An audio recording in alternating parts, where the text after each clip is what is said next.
Zsarnokok kedvencei.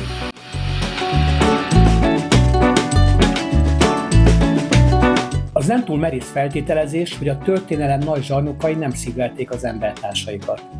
Hajlamosak vagyunk egyből pszichopatának tekinteni őket, amely közhelyszerű megállapítás azért nem minden esetben állja meg a helyét, és bár biztos nagy számmal voltak közöttük ilyenek is, nem egy vezető kényszerből vált kegyetlenné, mert csak úgy szerezhette és tarthatta meg a hatalmát.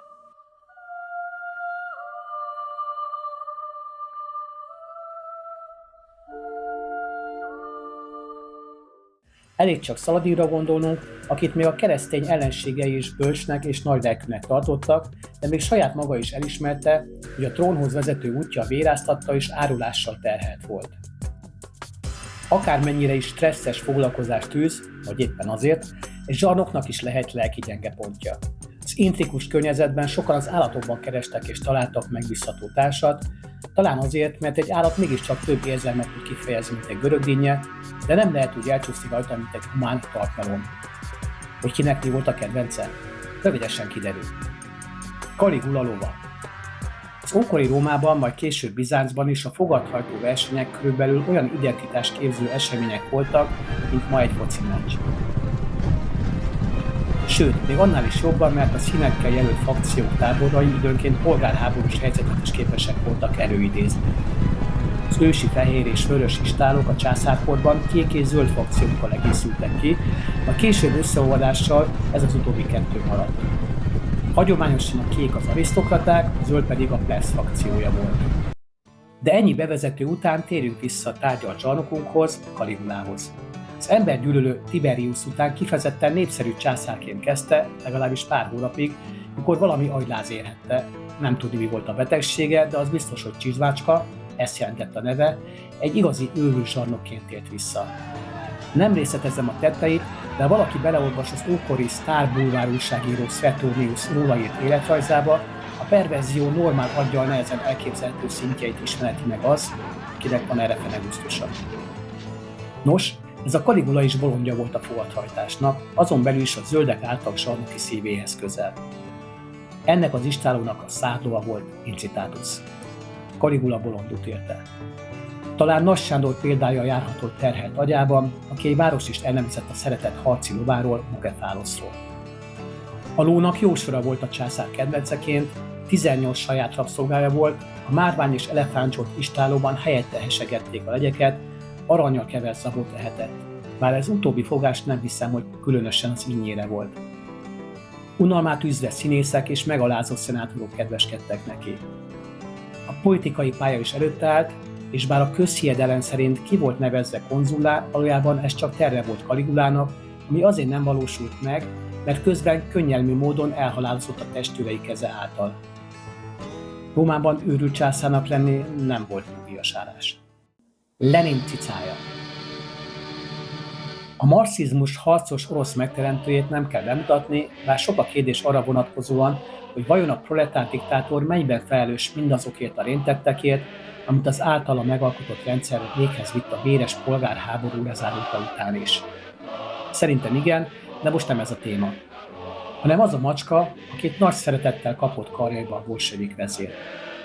Hogy saját macska volt-e, vagy egy random cica, Vaszilij volt-e neve, vagy sem, arra vonatkozóan nincs történészi egyetértés.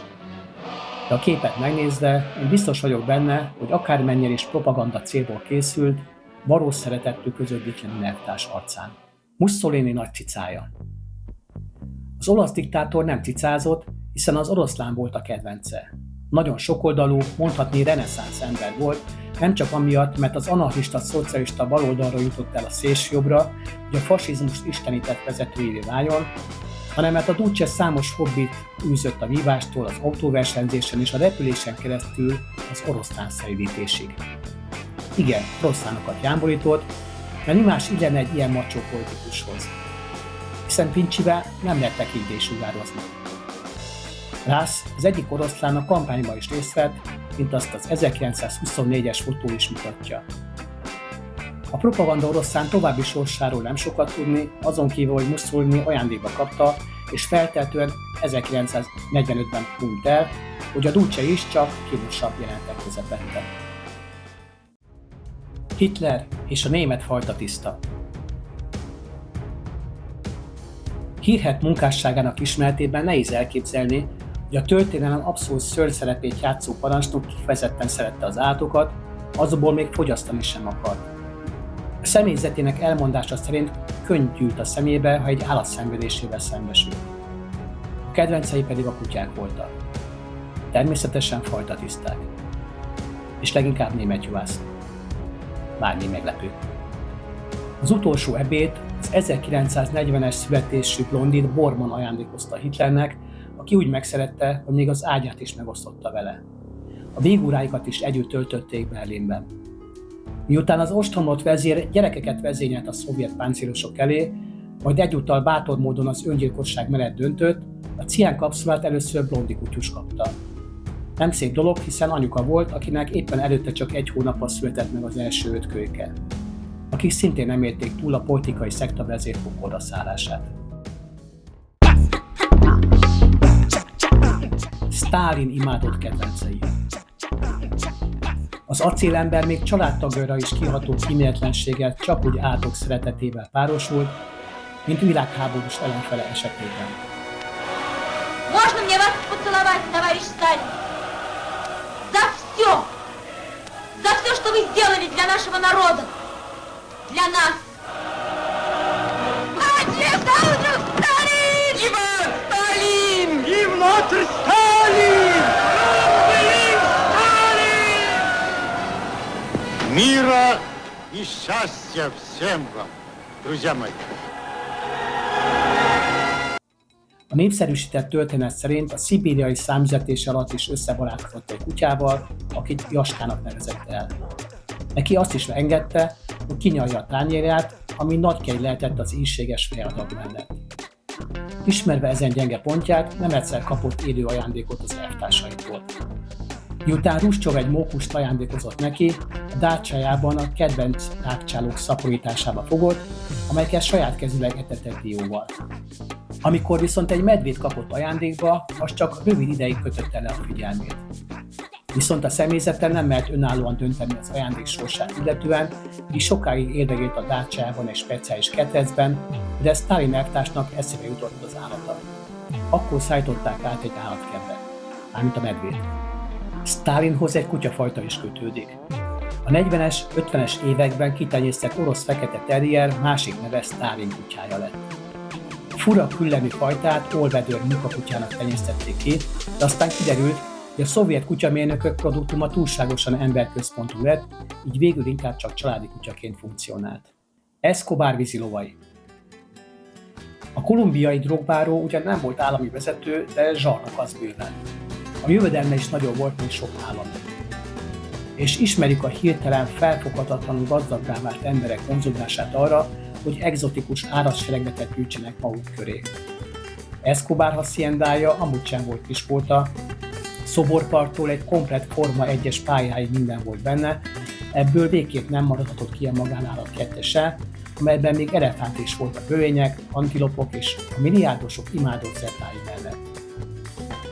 Pablo nagyon szerette a színes trópusi madarakat, szívesen elmékedett a látványuk hatás alatt a drogügyleteiről és a leszámolásairól. Jó, lehet más valami hatás alatt is lehetett, mint szakmai általom. Viszont egy állatfajjal való kapcsolata messze túlélte a drogbárót. Ezek Escobar hírhet vízilovai, amelyeket kokain vízilovakként is emlegetnek. Az első 4 állatot Escobar fiának a visszaemlékezése szerint egy dallasi tenyészközpontból szerezte be az apuka az 1980-as évek elején. A vízipacik szabadon lófráltak a birtokon, majd Escobar 1993-as halála után kiszabadultak, és belevetették magukat a vadonba, pontosabban a szép nevű Magdaléna folyóba. 2007-ben már 16-an, 2014-ben 40-en voltak, 2019-ben pedig már meghaladta a 100-at is a létszámuk.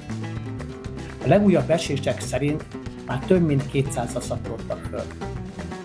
Így most már több tonnányi terhet jelentenek az őshonos faunára, már annak is kimutatható az algagyalapító hatása, hogy teleszarják a folyókat.